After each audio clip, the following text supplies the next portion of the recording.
இனிமே கண்ணை மூடிட்டு கடலை எண்ணெய் வாங்கலாம். ஏன்னா மந்த்ரா கடலை எண்ணெய் இதயத்தின் தயாரிப்பு. வறுக்க பொரிக்க ஏன் எல்லா சமையலுக்கும் மந்த்ரா தான். மந்த்ரா கடலை எண்ணெய், அபார ருசி, ஆரோக்கியமான உடல் நலம். எங்கள் சமுதாய சார்ந்தவர்களுக்கு அரசியலில் எந்த ஒரு முக்கியத்துவம் தரப்படாத காரணமும் நாங்கள் பின்தங்கிய நிலையில், கல்வியிலையும் பொருளாதாரத்திலையும் பின்தங்கிய நிலையில் தான் உள்ளோம். எங்களுக்கு அன்றாட ஜீவனோசம் பண்ணுவது கூலி தொழில்.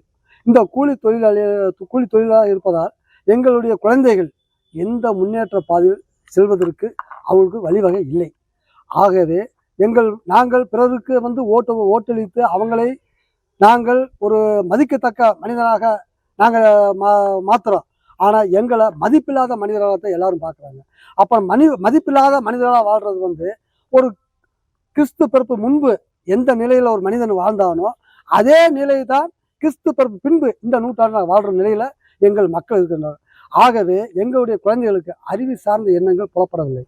அந்த அறிவு சார்ந்த எண்ணங்கள் புலப்பட வேண்டும் என்றால் ஒரு அதிகாரம் தேவை. எல்லா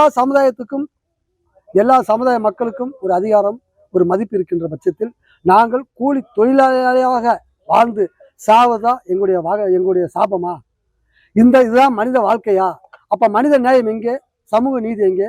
சமதர்மம் எங்கே என்ற ஒரு கேள்வி எங்கள் குழந்தைகள் மனதில் எழ ஆரம்பித்து விட்டது. ஆகவே எங்களுடைய சமுதாயத்தினுடைய மக்களின் மனநிலையை புரிந்து கொண்டு எந்த அரசியல் கட்சிகள் எங்கள் சமுதாயத்தை மதிக்கின்றதோ அந்த கட்சிக்கு ஓட்டளிப்போம்.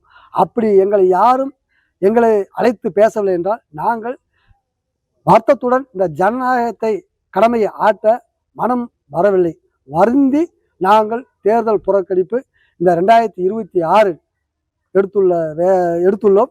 இது நிறைவான விஷயம் அல்ல, மன வேதனையுடன் இந்த புறக்கணிப்பை நாங்கள் முன்னெடுத்துள்ளோம். இந்த திருப்பூர் மாவட்ட எங்கள் சமுதாயம் சார்ந்த அனைவரும் இது தமிழ்நாடு முழுவதும் இன்னைக்கு ரீச் ஆகுவதற்கு வாய்ப்பு உள்ளது. ஆகவே இத்தருணத்திலிருந்து கட்சிக்கார அனைவரும் அனைத்து மாவட்டங்களில் எங்கள் சமுதாயம் இருக்கின்றது. அனைத்து மாவட்ட சமுதாயத்தில் அந்தந்த ஊரில் உள்ள தலைவர்களை அழைத்து பேசி இது சுமூக தீர்வு ஏற்படவில்லை என்றால் இது மிகப்பெரிய ஒரு ஜனநாயக படுகொலையாக மாறும்.